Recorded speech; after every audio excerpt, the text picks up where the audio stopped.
thing, folks. Give me a thumbs up if you can actually see the screen. Fantastic. Thanks. So, guys, this is probably more mindset. And again, as most of you know, I'm not a huge fan of a lot of the mindset coaching and stuff that people do, but I prefer to be helping you with hard edge things or bring things to you with your business. But I ran this last year, I think it was November last year, something very similar. And I've spoken to a few people in business last week, and one of the themes that's coming out very, very strong is they're finding themselves drowning in regrets and they don't know what to do. So I thought we might run through that today and give you guys some guidance and some ideas on how to avoid having too many regrets. We'll all have some, but maybe some of us have more than we should. John Lennon said it best, life is what happens to you whilst you are making other plans. If you hold that to the front of your mind, understand that. I think the other great one is that man plans and God laughs. But anyway, that's the other one. Who am I? All of you on this call know me pretty well. What I've done, essentially 30 plus years C-suite executive, 12 years running my own coaching business, up and around the block a few times. And as always, the stuff I give you today, if you take some notes, you can probably start using it the moment the call finishes. So a nurse spent several decades and she wrote a book called, strangely enough, The 7 Regrets of the Dying. And what she found was that people were wishing they'd lived their own life rather than how society had taught them. They wished they'd discovered their purpose earlier. They wished they'd taken more risks, wished they'd taken better care of themselves, wished they'd allowed themselves to love more, wished they'd touched more lives and inspired more people. And the last one, they wished they'd been a better partner or parent. Now, I don't know how many of you can identify with any of those, but if you can, I think they're pretty universal. I know there's a few things there I've got. So I've looked at the 7 things that business owners and entrepreneurs regret the most. And they're things like not saying I love you more often to the people that mattered most.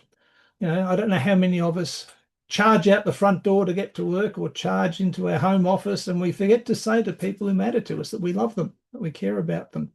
That's a pretty big regret. Not making more time for the people and activities you loved. We get so caught up in running a business that often we forget to not only look after ourselves, but to spend times with people. I'm 20 plus years into my 3rd and final marriage, and the first 2 pretty much came asunder for a couple of reasons. One, I was stupid, but secondly, I spent too much time at work and not enough time with the people who really wanted to spend some time with me. Thirdly, not doing what was right for their best life instead of going along with the crowd. You get lots and lots of advice. I try and temper the advice I've got with some insight and real life experience, but you can go online or you can go into ChatGPT or Claude or whatever, and it will just give you what the crowd thinks, right? There's a thing in business called benchmarking, which was very big a few years ago. It's coming back, I see, sadly.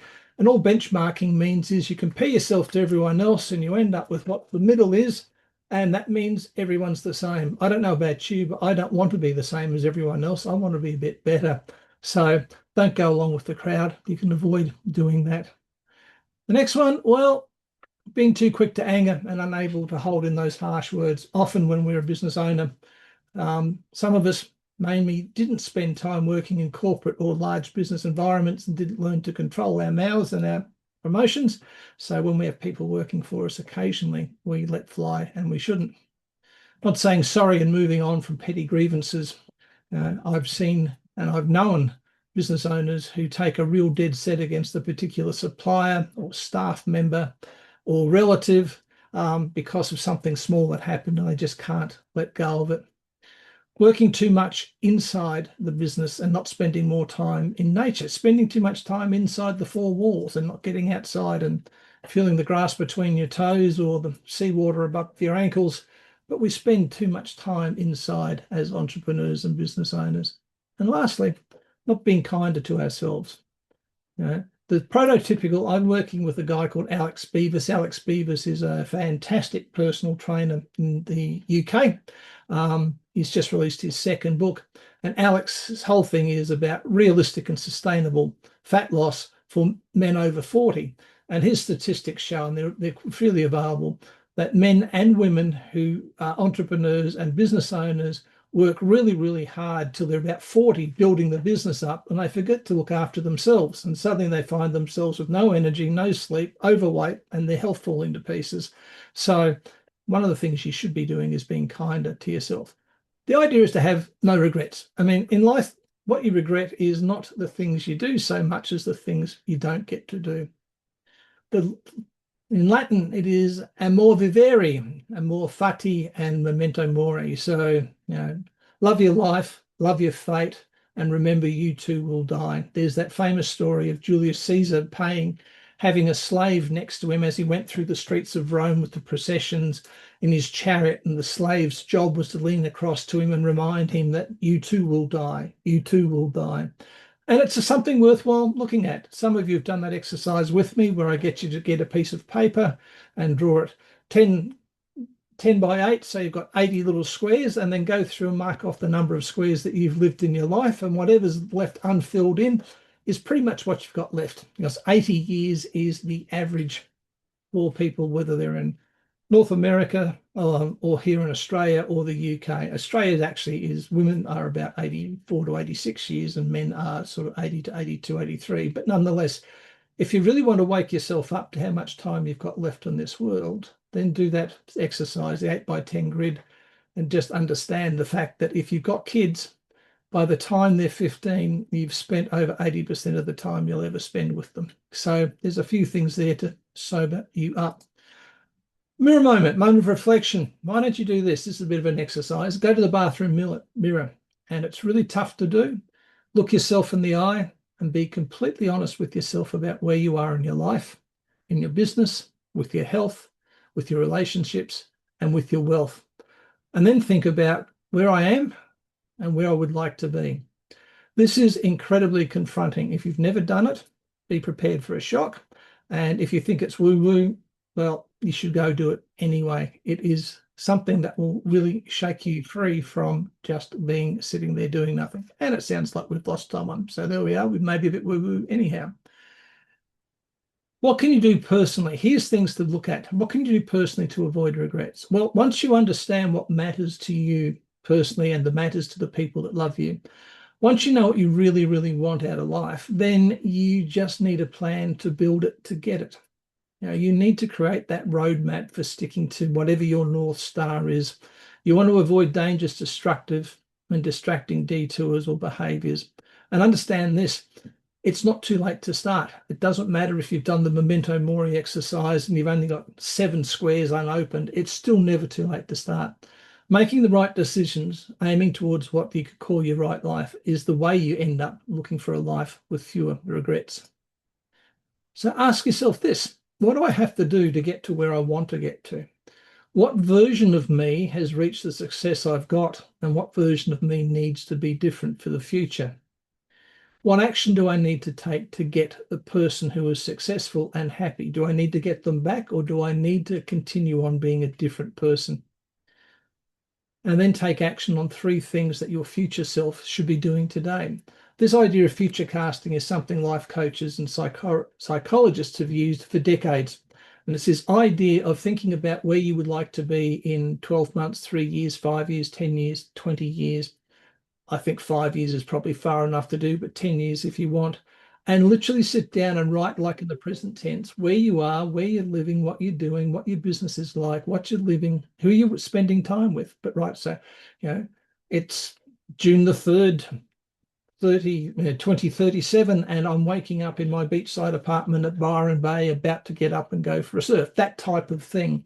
But it's funny when you do future casting and you look at that and you break it down, it gives you somewhere to aim to, and then you can work back from that to where you are today and come up with a plan to move forward that reduces regrets.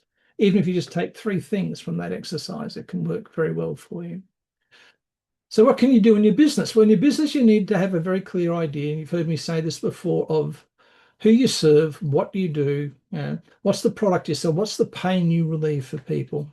You've got to understand who you do it for, and you've got to understand what do your clients get from working with you. What's the transformation or the pain relief or the joy or the fun that they actually get? If you've got a deep understanding of the pain that you solve for your clients and you deeply understand what they care about and what they're trying to achieve, that's going to make you stand head and shoulders above pretty much anyone else in your particular marketplace. Because quite frankly, most people don't understand that. They follow the herd. Remember the benchmarking thing, be the same as everyone else. They follow the herd and they don't really think about that. But if you understand the pain you bring to people or the joy you bring to people and you can articulate it, well, you're going to attract better clients. So what's the next step for prospects who are interested in discovering more about working with you? Think about that. You're out there. What's the thing you can do to get them to come to you? You'll hear objections like your fees are too high and all that sort of stuff. We can diffuse them. And quite frankly, the idea is to present enough value that price becomes irrelevant to them. So what can you do in your business to lower the chance of regret? You know what? Think of it this way. Your legend's waiting for you to step into it. We should all live a legendary life. Everything you do is either taking you there or it's taking you away from it. So once you've decided where you want to be in 5 years, 3 years, whatever it is, understand every decision you make, every step you take is either bringing you closer to it or taking you further away from it. Choose your heart. And the reason I put that there is it's hard to make changes and it's hard to focus on running your business in a way that doesn't lead to regrets. But it's also hard to do nothing and keep going. All right. So choose your heart. Remember, if you suffer the pain of discipline or you can suffer the pain of regret, I rather suffer the pain of discipline. Regret really doesn't do it for me. And you should probably know this, that at the end of your life, you'll realize that all that really matters to you is not the money. It's not the stuff you've accumulated, but it's the people you've spent your time with and the experiences that you've had. And this is perhaps your one and only life here on earth. Maybe we come around again. I'd like to believe in the idea of reincarnation. Just I want to come back knowing everything I know now, but I don't think that's very likely. But if this is our only time round this orange yellow ball they call the sun, then what can you do to make it worthwhile for you as a person? So choose your life wisely, because in life, again, you don't regret the things you do as much as you regret the things that you don't do. A perfect life would be like this. And Henry Rollins said it best. There's no such thing as spare time. There's no such thing as free time.